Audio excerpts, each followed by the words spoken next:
नाही वागणार मी असा, नाही चुकणार मी कधीच. प्लीज मला सोडून नको जाऊस.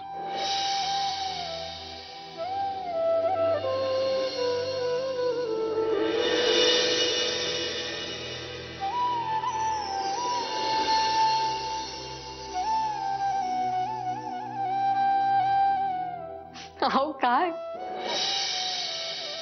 एवढा कसला विचार करताय तुम्ही? आज दिवसभरातला रोमॅन्टिक सिनेमा रिवाइंड करून बघत होतो. रोमॅन्टिक सिनेमा की ऍक्शन? त्यात रोमांस कमी आणि ऍक्शनच जास्त होती. ऍक्शन शिवाय रोमॅन्सला पण मजा येत नाही ना मंजिरी. आपल्या चुकांना लॉजिक लावणं कोणी तुमच्याकडूनच शिकावं. करेक्ट आहे. बस बस बस बस बस. बरं, मी काय म्हणते, गणपतीचे आता शेवटचेच काही दिवस उरलेत. माझ्या मैत्रिणीनं मला सारखा सारखा फोन करून घरी बोलवतात गणपतीला, पुण्याला. तर मी जाऊ का? म्हणजे तुमची परमिशन असेल तरच. आणि पिल्लूला सोबत घेऊन जाईन, म्हणजे काही प्रॉब्लेम पण नाही येणार. मलाही घेऊन चल. म्हणजे? अगं मला उद्या जायचंच आहे कामासाठी पुण्यात. आपण एकत्र जाऊ. ओ चालेल ना, मग बाईकवरच जाऊया आपण. तू बाईक चालव, मी मागे बसतो. पिल्लूला टाकीवर बसवूया. काहीतरीच तुमचं. अरे हो, अहो माझं तुम्हाला विचारायचंच राहिलं. पेनड्राईव्ह नेला होतात ना तुम्ही सोबत? काय झालं मग? हो, पाहिला ना मी. कम्प्युटरला लावून पाहिलं, काहीच नाहीये त्या पेनड्राईव्ह मध्ये. तो एम्प्टी आहे. काय? एम्प्टी आहे? एम्प्टी पेनड्राईव्ह मला का पाठवेल कोणी? मस्करी. कोणीतरी मस्करी केली आपली मंजिरी. असेल मग.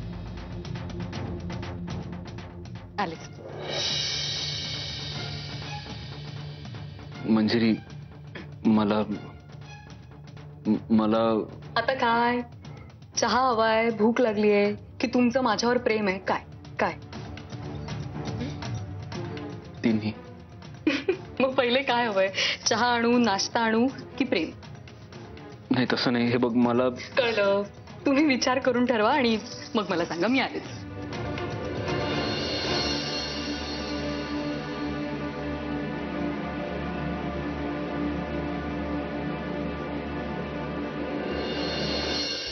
हिम्मत होत नाहीये. परमेश्वरा, या प्रसंगाला सामोरं जाण्याची हिम्मत दे.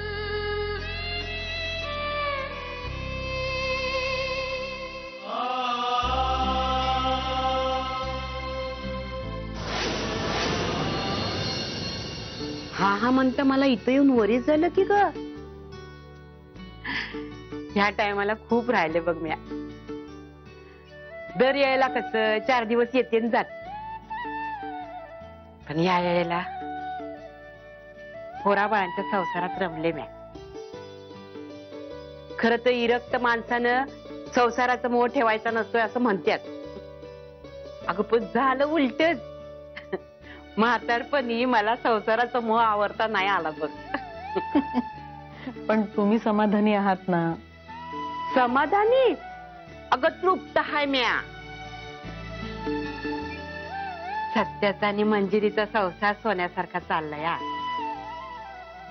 नक्षत्रवाणी पोर आहे त्यासनी. आणि माझा गौऱ्या त्याचं बी बसतान चांगलं बसलं या. मग आणखी काय पाहिजे मला?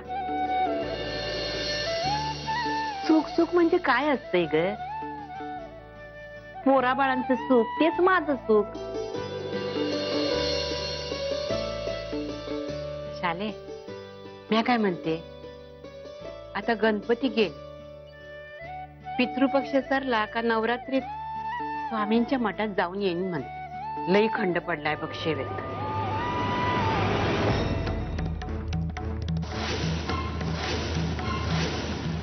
कोण आहे? काय ग? कोण आहे तिकडे? कशा पायी वरडतीये? कोण? गौरव? मंजिरी? कोण? कोण? अगं काय झालं? अहो त्या खिडकीच्या बाहेर कोणीतरी माणूस आहे. कोण? त्याची सावली दिसली मला. मला माहित नाही कोण आहे. दादाचा माणूस पण असेल. आई काय काय झालं? म्हणजे त्या खिडकीच्या बाहेर ना कोणीतरी आहे. तो आधी वॉचमनला बोलून आणजा. हो 1 मिनिट थांबा, मी बघते ना. अगं तू 1 मिनिट. मंजिरी नको जाऊस ग. कोण आहे? माणूस असेल. कोण आहे?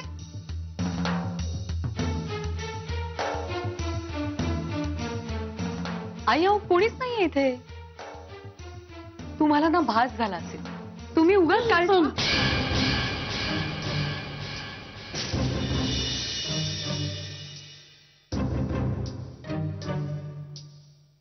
सोन्या अरे काय आहे आणि बाहेर काय करतोस तू?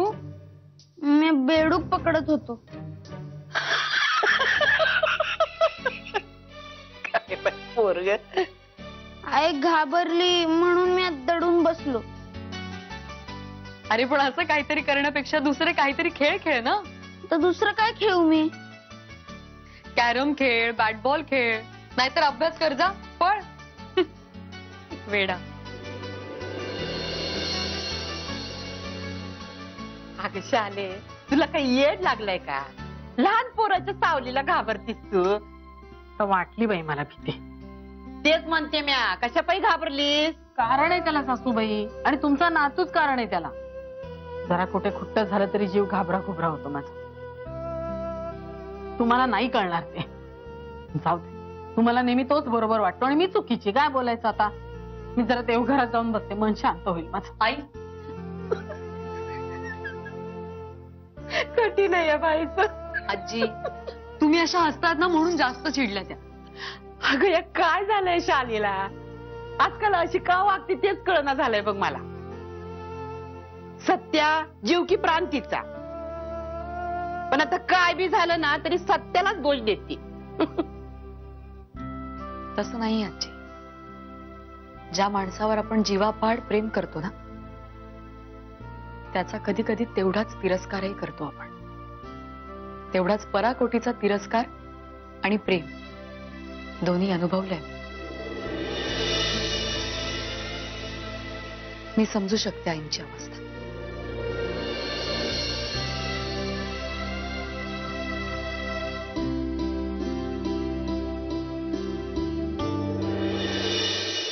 उद्या मंजिरी पण येणार आहे माझ्याबरोबर पुण्याला. तिला तिच्या मैत्रिणीकडे सोडून मग मी येईन तुमच्या घरी. फार नाही 10 मिनिटाचं काम आहे माझं. लगेचच निघेन मी. बरं ठीक आहे, आपण भेटू मग उद्या. बाय. काय ग आवाज कसला होता? अहो तेच सांगायला आले होते मी. सोन्या हो आईंच्या खिडकीपाशी बेडूक पकडत होता आणि त्याची सावली बघून आई घाबरल्या. हे दादा होळकरचं प्रकरण यामुळे उगीच खूप धास्तावल्यात त्या. त्यांची मनस्थिती अजिबात ठीक नाही. आता सुद्धा देवघरातच बसल्यात. अहो आता लगेच बोलायला नका जाऊ त्यांच्याशी. त्यांची मनस्थिती ठीक नाहीये. मंजिरी गौरांशी बोलायचंय मला. Hello.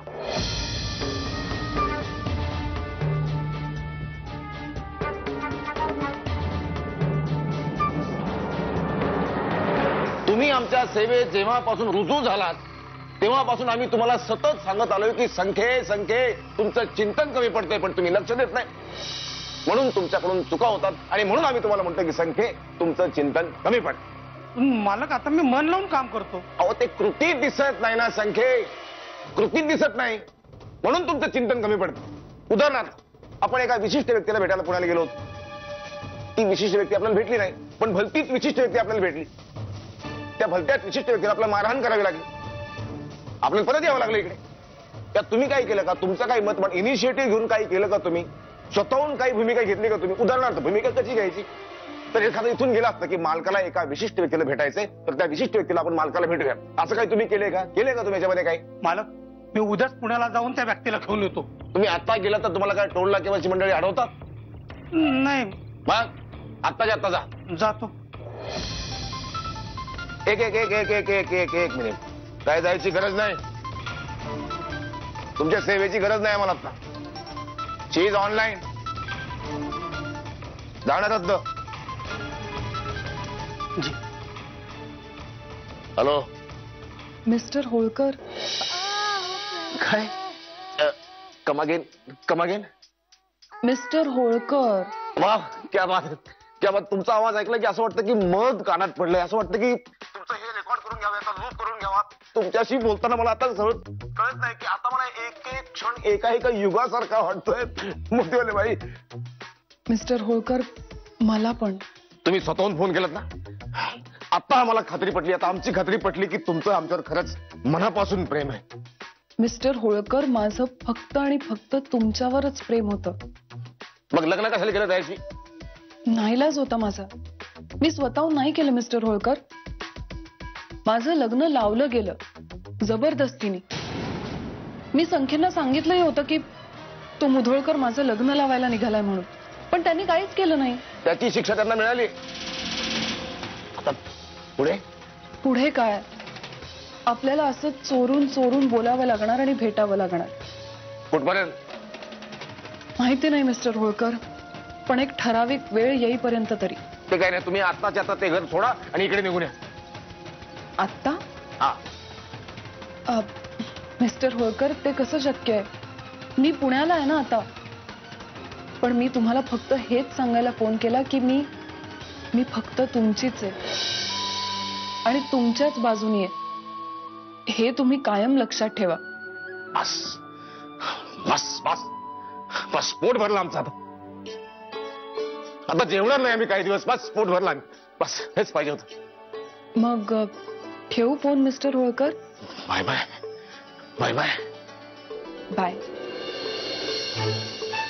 Bye bye ji, good night. कल फिर मिलेंगे फोन पे. Bye bye miss, good night. कल फिर मिलेंगे फोन पे.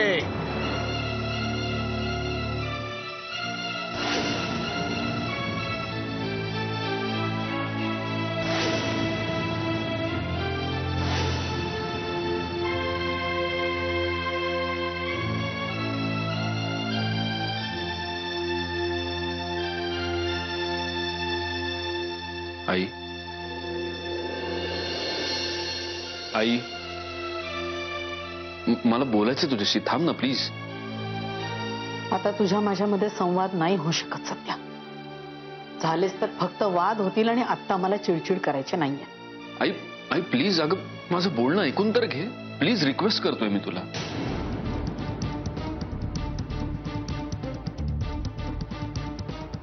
आई, आजपर्यंत आयुष्यात मला जेव्हा जेव्हा प्रश्न पडलेत, ज्यांची मला उत्तर नाही सापडत, तेव्हा ते प्रश्न घेऊन मी तुझ्याकडे आलोय. तू जे सांगशील तेच केलंय, तसाच वागलोय. तुझा शब्द हा माझ्यासाठी शेवटचा शब्द असतो. सध्या माझ्या आयुष्यात असाच एक पेच आहे. विहंगाशी बोलून पाहिलं, आजीशी बोलून पाहिलं, एकट्यानं बसून बराच काथ्याकूट केला, देवासमोरही बसून पाहिलं, पण उत्तर नाही सापडत. मला माहितीये तू मला जे काही सांगशील, तू जे काही बोलशील, त्यात मला माझं उत्तर सापडेल. बोल. आई, माझं आणि प्रियाचं नातं, आज तुला त्याबद्दल काहीही वाटत असलं तरी तो माझा भूतकाळ होता. माझ्या हातून घडलेली एक चूक होती. चूक हा खूप छोटा शब्द आहे कदाचित. ते माझं पाप होतं.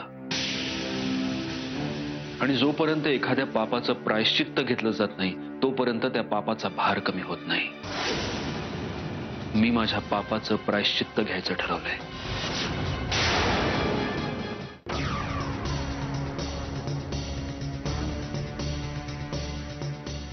त्याबद्दलच बोलायचंय मला तुझ्याशी. आई, प्रियाच्या लग्नाच्या दिवशी मी नेमका कुठे होतो हे मी तुला नाही सांगू शकत. माफ कर मला, पण मला खरंच नाही सांगता येणार. पण त्या दिवशीही मी तुझी शपथ घेऊन सांगितलं होतं की तुला जसं वाटतंय तसं काही नाही.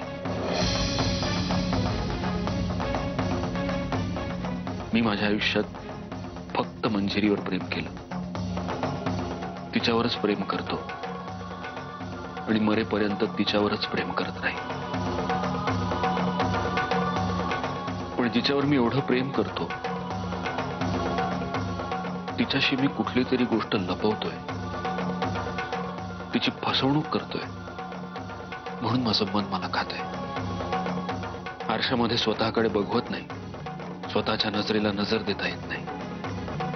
माझं एक मन मला सांगतं की मी माझ्या आणि प्रियाबद्दल मंजिरीला सगळं सांगून टाकावं. पण मग वाटतं की सगळं सांगितल्यानं माझा संसारच कोलमडून पडला तर, हे प्रायश्चित्त घेण्याच्या नादात मी मंजिरीलाच कायमचं गमावून बसलो तर, या विचारांनी सुद्धा भीती वाटते. आई, तूच सांग ना, मी काय करू? माझं मला काहीच कळत नाहीये.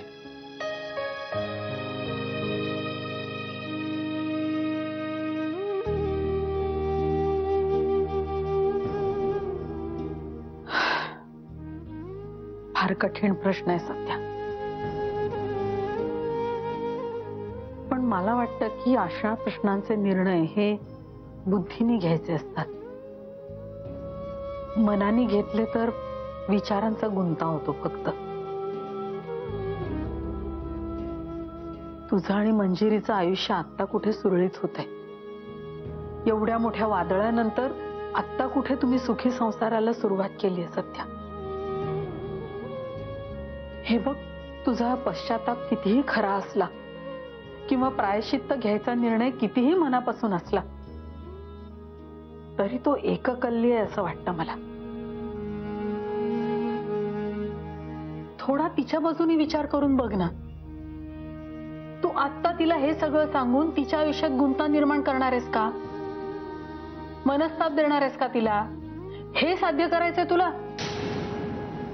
खूप स्वार्थी विचार आहे सध्या. थोडा तटस्थ राहून बघ, पटेल तुला माझं म्हणणं. हे बघ, तुला तुझ्या पापाचा भार सहन होत नाहीये, कबूल, एकदम मान्य. पण म्हणून तू तिच्यासाठी भावनिक गुंतागुंत निर्माण करणार असशील तर ती सगळ्यात मोठी चूक ठरेल सध्या. पण आई, आज ना उद्या तिला हे कळेलच. कसं कळेल? कोण सांगणार आहे तिला? आम्ही तर कोणी सांगायला जाणार नाही. बाहेरच्या कुणाला हे माहीतच नाही. मग हा प्रश्न येतो कुठे? हे बघ सध्या, मला विचारशील तर तू तिला काहीही सांगायला जाऊ नकोस. आणि असा विचार करून बघ ना, आता प्रियाचं सुद्धा लग्न झालंय. तुझ्या खरं बोलण्यामुळे तिचाही संसार मोडायची शक्यता आहे. सध्या एका वेळी 2-2 संसार उद्ध्वस्त होतील रे. आणि याचं कारण काय? तर तुला प्रायश्चित्त घ्यायचंय म्हणून. आणखी मी काय सांगणार तुला? तू सुज्ञ आहेस. विचार करून निर्णय घे सध्या.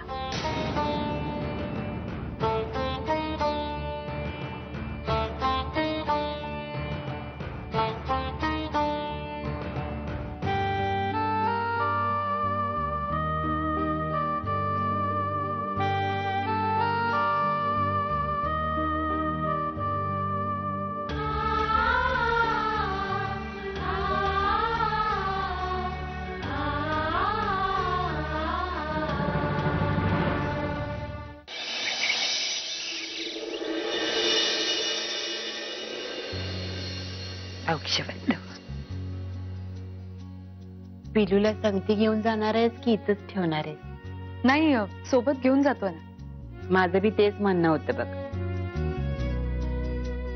आता पिलूला संगती घेऊन जातीस तर येता येता दगडूशेठ हलवाईच्या गणपतीला बी जाऊन ये. हो, पिलूला गणपतीच्या चरणावर ठेव. जे काही क्लेश असतील नव ते समजे निघून जातील बघ. सत्य लहान होता का नाही तेव्हा म्या बी घेऊन गेले होते त्याला. गणपतीच्या चरणावर ठेवलं आणि म्हणलं माझ्या लेकराला कर्तबगार कर, हुशार कर. देवानं ऐकलं बघ माझं, तुझं बी ऐकल. अगं भक्तानं लेकरासाठी मारलेली मायेची साध असते ती. का नाही ऐकणार देव? हा? म्हणून म्हण. हो, खरं तर आम्ही सुद्धा हाच विचार केला होता. निघण्याआधी दर्शन घेऊन निघू आम्ही. सांभाळ. हो, मी आलेच. आणि काळजी घ्या. सांभाळून आण रे बाबा माझ्या लेकरांना.